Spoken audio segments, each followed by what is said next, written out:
I compiled everything you need to know to learn any skill fast.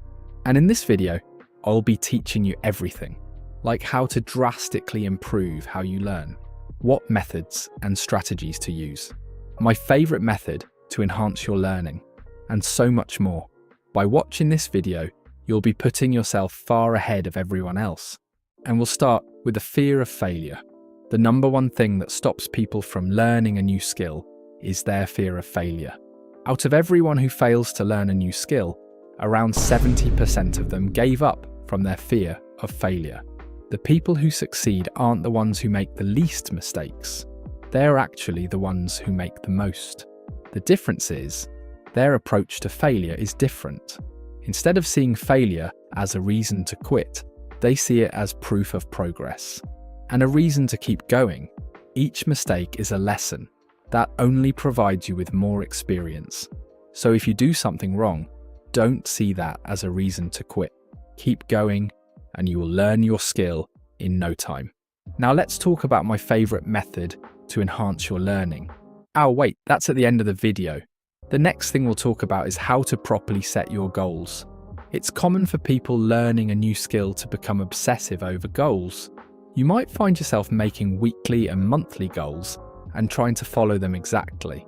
In some cases, this can be helpful, but most of the time it's actually a bad thing. This is because when you're setting weekly and monthly goals, you are setting them within the limits of your current knowledge. But as you progress, you'll find those same goals becoming outdated and misaligned. Instead, make your goals broad and leave room for change. Use what I call a big picture goal. Decide what you want to learn and when you'd want to learn it by. If you have to change your goal along the way, that's fine. As long as it keeps you on track, that's all that matters. One more thing you should know is that goals shouldn't be used like a deadline on a calendar. Instead, they should be used to influence your current actions. Design your goals so that they force you to take action now rather than later. By setting your goals this way, you will save yourself tons of time and energy. Another way to save time and energy is by using the 80-20 rule. The 80-20 rule, or Pareto principle, is the idea that around 80% of your growth comes from 20% of your actions. A common mistake that people make is spending too much time on things outside of that 20%. You might find yourself trying really hard to perfect one detail, when in reality, that one detail won't have much of an impact. This is something that I used to struggle with a lot, until I learned how to manage it. Next time you do whatever it is that you want to learn, write down each thing you work on, then circle the things that are in that 20%. Keep those things front and center next time you spend time learning your skill. You don't have to ignore the other things, you just have to make sure you don't spend too much time on them. Doing this will genuinely save you tons of time that other people would waste, and will put you far ahead of everyone else. The next thing you should learn is the power of self-reflection. Take a camera and record yourself practicing your skill. Although it might take a bit of effort to set up, it can be extremely beneficial. This is because when you watch yourself back, you get an objective look into the way you behave. When you're in the moment, it can be hard to notice mistakes. But by looking at yourself from an outside perspective, finding mistakes becomes much easier. That's because you have infinite time to think, with no immediate pressure to make a decision. The key here is to look for patterns. Everyone makes one-off mistakes, but if a mistake happens multiple times, you know what to focus on. Write down the mistakes you see the most and work on them next time you practice. Then record yourself a month or two later and compare it to your older performance.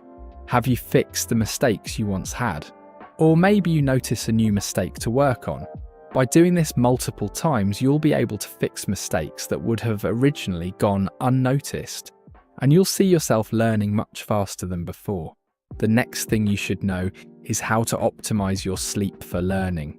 The truth is, your sleep sets the foundation for your day ahead, and if you don't optimize your sleep, your ability to learn will suffer. Everyone knows that you need 8 to 10 hours of sleep every night to be fully rested, but what people don't understand is when they should be sleeping. Social media loves to say that success is built on early mornings and not late nights, but that's not necessarily true. The best time to wake up and go to sleep vary based on your age. If you're over the age of 25, the best time to sleep is usually around 10 p.m. to 8 a.m. But if you're a teenager, the best time to sleep would be around 12 a.m. to 10 a.m.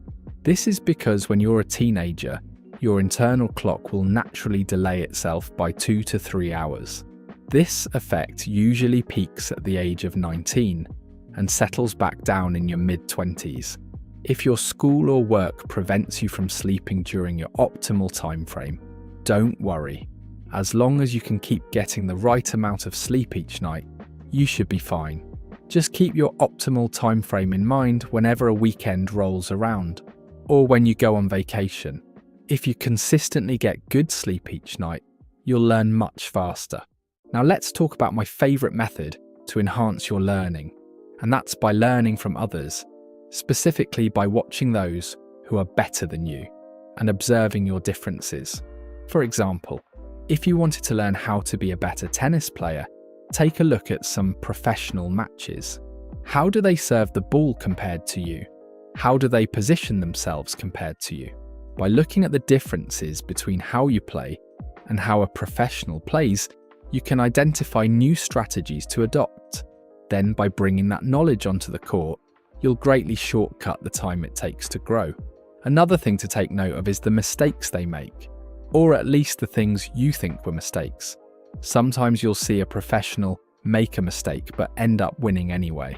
When this happens, it's usually because it was never a mistake. It was actually the right call.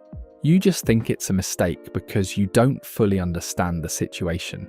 Pay great attention whenever you notice this, because it can reveal vital gaps in your knowledge.